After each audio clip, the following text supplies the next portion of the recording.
A dark cloud hangs over China and the United States.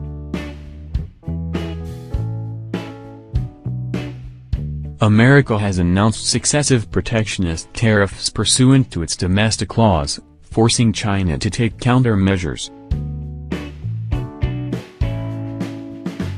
The so-called investigations under legislation, such as Section 301 of the U.S. Trade Act of 1974, risk igniting a trade war between the world's two biggest economies.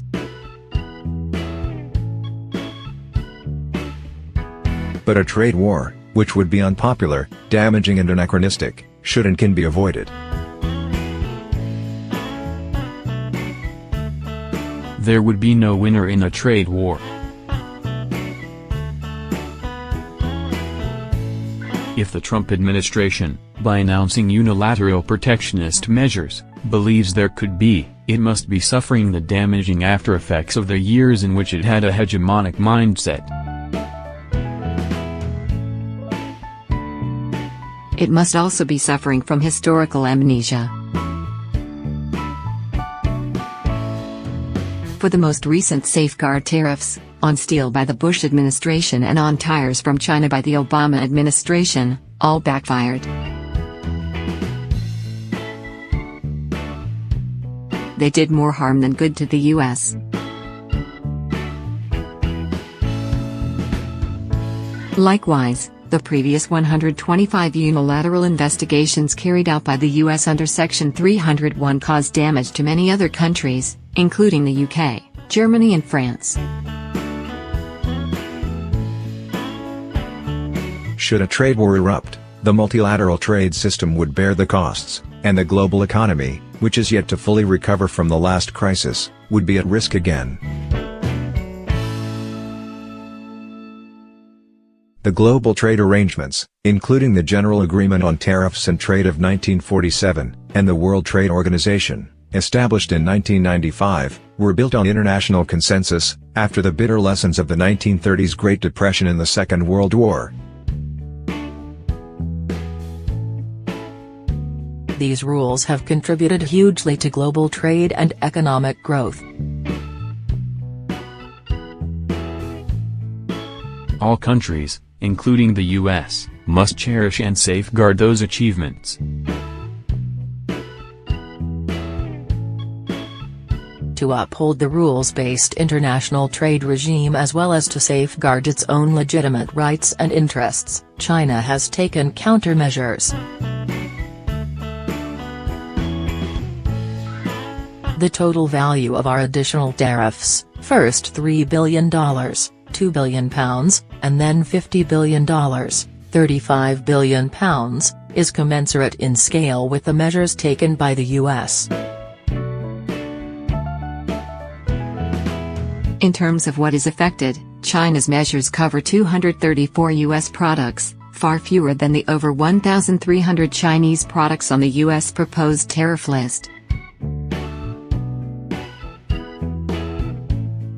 China did not announce its counterlist or file for WTO dispute settlement until the U.S. refused to respond to our request for consultations over trade compensation within the WTO framework. Raising tariffs will not balance America's books because the real problem is its excessive consumption and low savings rate. The trade imbalance with China is further aggravated by the long-term U.S. restriction on high-tech exports to China. China, for example, imported $260.1 billion of integrated circuit in 2017, but only $10.2 billion, or 3.9% of that, came from the U.S. The Trump administration is putting domestic law above international law and forcing America's trading partners to make concessions. It is tantamount to returning the international trade order to the law of the jungle. In the face of this, China had no choice but to take firm counteractions.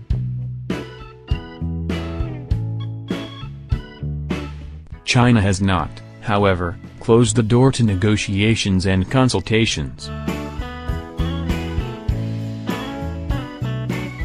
On the contrary,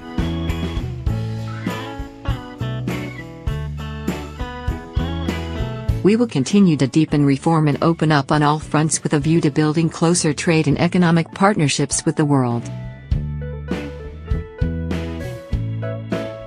This basic national policy will not change. China has set the goal of importing $24 trillion of goods in the next 15 years.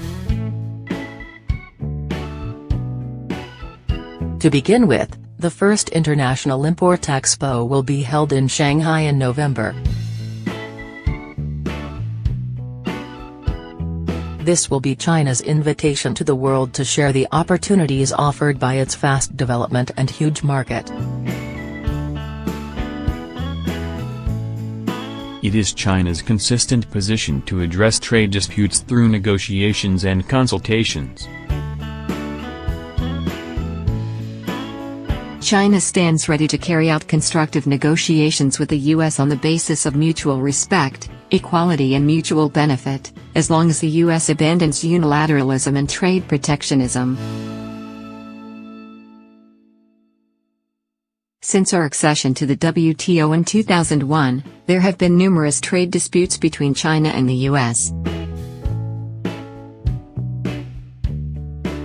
None has led to a large-scale trade war, and one important reason for that is that both sides respected the authority of the WTO and agreed to address differences according to its rules. Whoever ties the knot should untie it.